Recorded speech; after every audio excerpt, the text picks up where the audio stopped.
On this edition of Michigan Magazine, back we are into the museum. We have another author extraordinaire, Donald G. Hinkle. You've come up with a book, A Legend of Santa and His Brother Fred. Don, it's a pleasure. Thanks for coming to the Michigan Magazine Museum. Barry, I want to thank you. It's my pleasure. Well, let me be the first this year to wish you a very Merry Christmas. Happy holidays.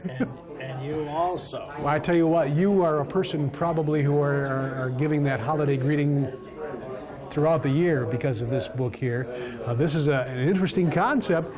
It's a tale of Santa and the unseen side of Santa, right? His personal, private life, perhaps? Well, yes, and an introduction, of course, of his brother Fred. His brother Fred. Tell us a story, if you could, just really quickly, what it's all about. Well, this story is about how Santa Claus started out. There were a lot of questions in my mind as I was growing up, and I never dreamed I would put them into a book. And they all accumulated in 1998 while driving from Trenton, Michigan to Sheboygan.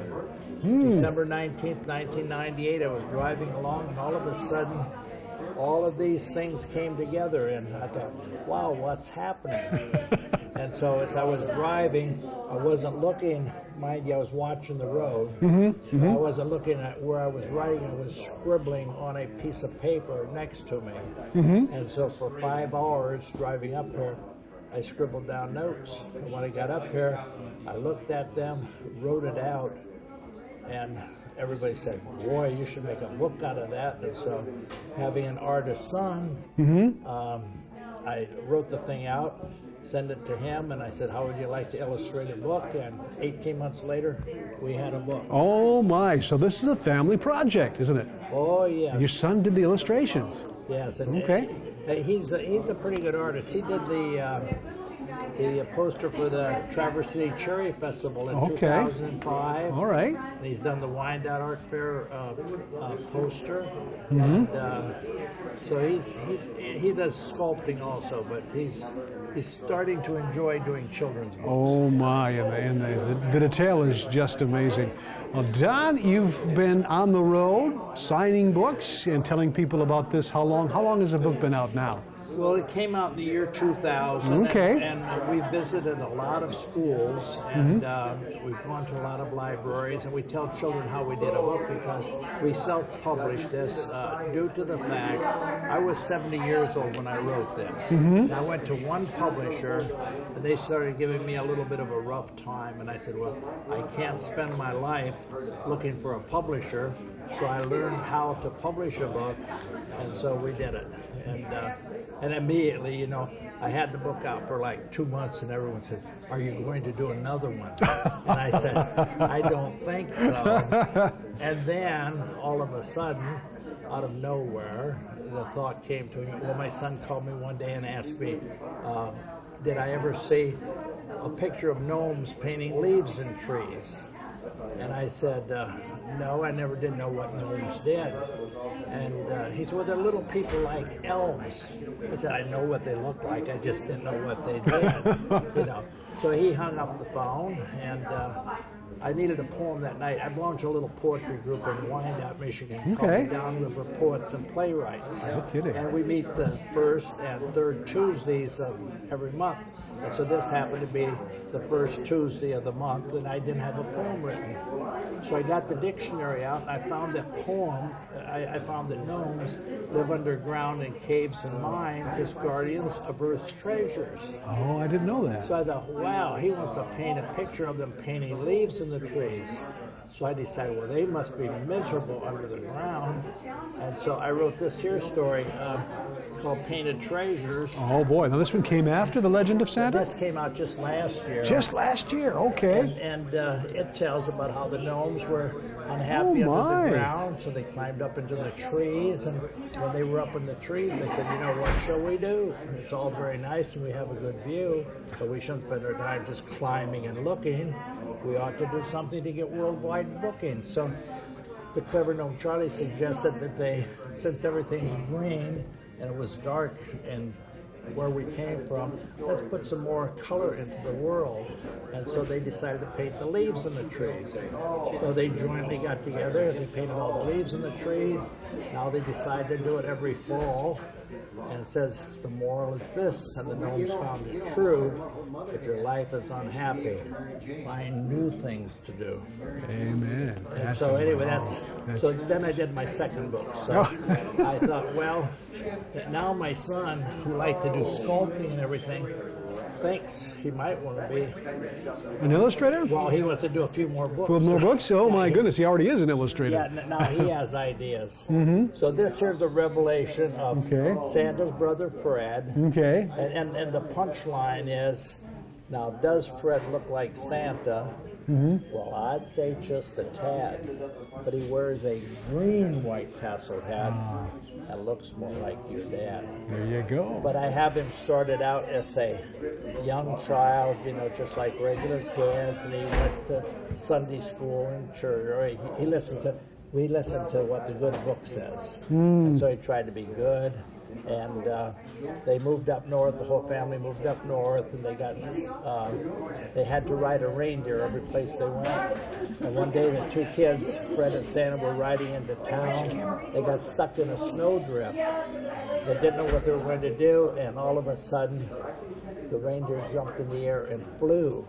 And so they were quite astonished. But anyway, they liked it. And so later on, they found more deer that could fly, and they put them together and hooked them to a sleigh.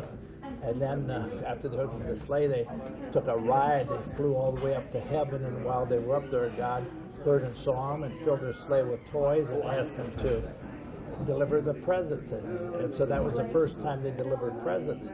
And so Santa liked to do that so much, he decided he's going to do that forever. And then I said, now I suppose you wonder, where is Santa's brother Fred? Because you never see him riding with Santa in his sled. Well, Santa and his brother decided to open their own workshop. They felt God had done enough. They couldn't be asking any more from him. And so they built their own workshop. And Fred became the leader of 97 elves right there in their workshop and make the toys themselves. There you go, and that explains a lot. It explains a lot how things happen, and we know more about his brother Fred. It tells the story of the story. Now I put a sticker on my book now. It says the fascinating original story of Fred Claus, and the reason being, Warner Brothers decided to make a movie called Fred Claus. Really? And I advised them that I had a copyright of Fred Claus, so we made an amicable. I forget what that word is. Amicable. Yeah, I know. You agreed. Whatever. Coming into a nice agreement. We made an agreement that was okay. Oh, wonderful. And then I just hope that their movie don't. Yeah. Don't put Fred down too much. No, I'm sure it won't. But the legend will live on in Don G. Hinkle, the book of The Legend of Santa, along with your son, D.B. Hinkle. How does it feel to have something like this? It's going to affect children for quite a while. It'll be a tradition, a family tradition. It must kind of be a little bit overwhelming in a way, or. No, it's just a warm feeling. It's a very warm feeling. And you know, I'll tell you something that's really neat about it. I never heard of Fred Claus until I wrote the story. And the book was out for about a year, and I got a call from a guy in Ohio. And he said, Don, he said, someone gave me a copy of your book. I'm coming to Michigan, and I wonder if I could stop by and you would sign it for me. I said, sure. I said, what's your name? He said, Fred Claus. I says, come on, get real. He said, no, I said, I really Fred Claus. No kidding. He said, one of his friends saw it in a bookstore, in a Christmas store in Archbald, Ohio, and bought it for him. He said he didn't know that a book was written about him. And what's funny is because Fred Claus has a little shop. He makes Christmas toys and nativity scenes. No kidding. And I have a picture of him, and it's really remarkable. Is there a resemblance? Or no, he's tall and slender and everything, but he's really a great guy. He has since moved down to Georgia.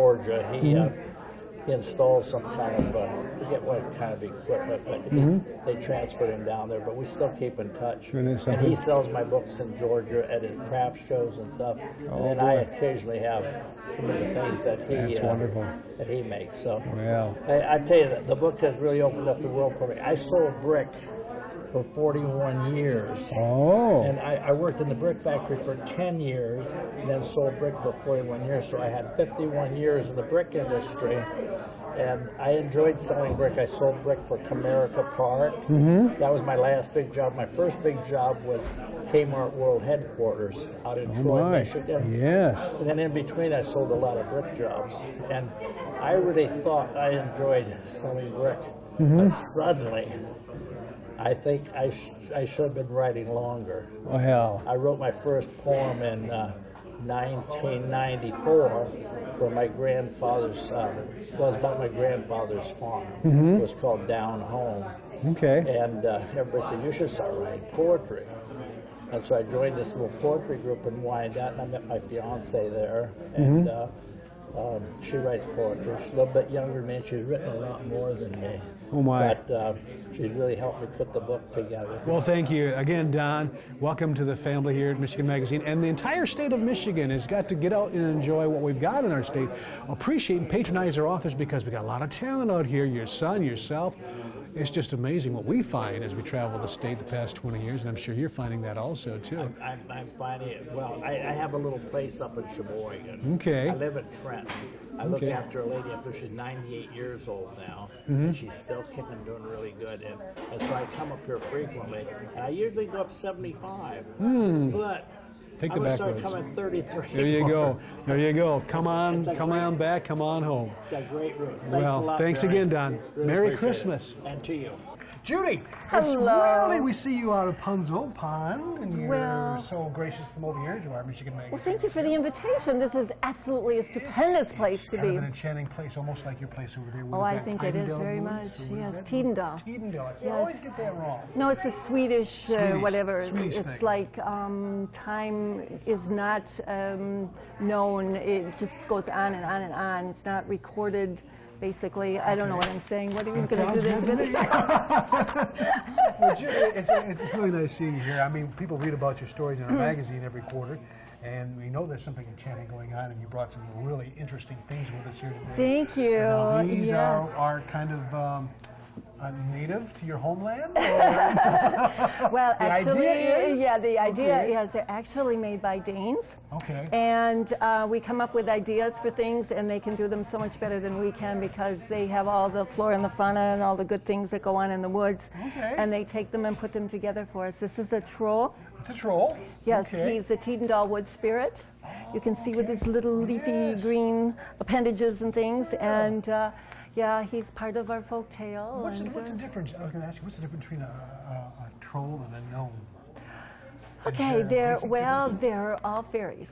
Okay. Fairy is the broad umbrella All right. for all make-believe creatures. Okay. Oh, the And, make-believe. well, Well, you know, in your heart. in your heart. Okay. Yes, there we they're go. real. Yes, yes. The gnome, at least our gnomes, are a foot tall, and they live in the underground. Okay.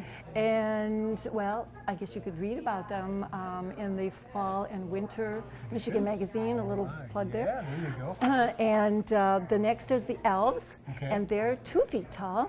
Okay. They live in the woods, and in our special woods, there are 47 of them. Oh my. And honestly, when we have people come and they want to know about the elves and things, there are some very real ones, and there are some that are not. And sometimes the men get really, well, which ones are the real ones and which ones aren't? And so we've got them believing that at least part of the 47 elves are real. My goodness. Yes, This and is all happening over at your Punzel Pond. They are, and then we have a real tomte, and those are the house elves. And the tomte nissa, which are Norwegian, Swedish, Danish, they live in the house or in the barn, and they take care of the cattle, and they take care of, oh, you forgot to feed the cat?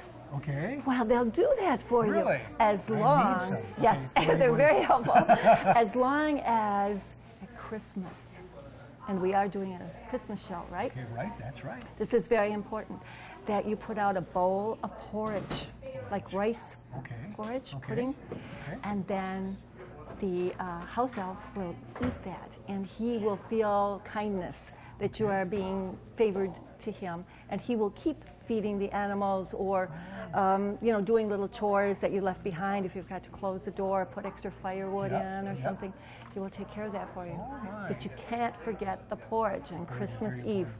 Absolutely. Oh my. See, you got all these little tips now. And we can find out all about this by coming over to the Buckley area. You can, absolutely. I wish you'd come over more often. We're going to have to update. You know, I was really, you know, last time we went over there was Nelson, I think, and Dell was over there with you. Yes, correct. And he got a chance to stand on the daisy ring and go into the He did, absolutely. Very jealous about that. Were you really? I did. I'm so sorry. I've never been over to see your new cave and the new little restaurant and everything, so we're going to have to make it up. And the woods. We can go in the woods. Yes, that would be wonderful. And I have... Bye-bye. Goodbye. People are just leaving. Well, we're talking about PUNZEL POND. Yes, and I have, well, you have to see the furniture that was built that's in the cave. Okay. And I have a real elf. Oh, really? Yes, an absolute real elf, and he does carvings and things. And yes, and we're having metal trolls made that live outside, and we're having troll games where you can come into an area and play games. I mean, it's really worth the trip. I remember the first time we were there was, it had to be over 10 years ago, I think, close to that. Yeah, we've known each other a long time, though, haven't we? Yes. I enjoyed the ambiance. We were there probably in February. It was really snowing outside. It was very deep snow, as I recall. And we were looking for something green underneath that snow. We found it, though. Yeah, we did. We had to dig a little ways, but we found it. We found a very enchanting little cottage there and some food, delicious. You're still doing that, right? The cafe. Yes, and you know, every month we're doing a special little focus. In November, it's kind of trollish. Okay. And in December, we're having a Lucia, and you heard beautiful Britta singing. That is a traditional Lucia for the eldest daughter of every family, and she would sing that song and present the tray with the coffee and the rolls in the morning of December 13th. That is the start of our Christmas season. And there in Sweden are parades through the streets. The schools have a parade. They even have a national Lucia, who is like Miss America. And so it's got great prominence there. And so I'm glad that you could see a little special. We got a little flavor of that here today. It is. You know. And we have a Lucia Fest now, which will be the 10th through the 15th of December. And people can make advance reservations and have lunch, and they'll get to hear Britta up close and personal singing. Yeah. She is wonderful. Tell us a little bit about Britta. How did you come about Britta? Britta's my buddy. There you go. Yes, I met Britta when she was 3 years old, and her mother baked for me. And I knew her from 3 to 5 years of age. And then she disappeared, just like a little elf. Yes, she went off and she grew up. Oh my. Yes. She came back a different person. She got kind of a little taller. A little taller? Yes. Yes. And she went to North Park University, which is a Swedish-based school of education. And she studied for 5 months in Sweden, and she did a tour of Iceland when she was a freshman in college. And then she graduated, and then she needed a job. And her mother said to me, Britta's looking for a job. Do you have any ideas? And I said, why didn't she come work for me? Perfect place. And her mother said, you know, I think she'd like that idea. And the next day on the phone, I'm coming, I'm coming. Wow. So, yeah. That's an enchanted, she's just wonderful, wonderful with her voice. She is, yes. She sings in church, and she also does theatrical pieces at the Old Town Playhouse. And then she's very theatrical at PUNZEL as well. You know, she presents the lunches and tells some of the stories that we do. We have a Britta for brunch. Brunch with Britta is what it's actually called. And the children, well, it's 6 to 600 because we have to make room for the trolls, because otherwise they feel very sad if they. You're not including them. No, that's right. Don't you think so? I'm glad you're one of us. I know that.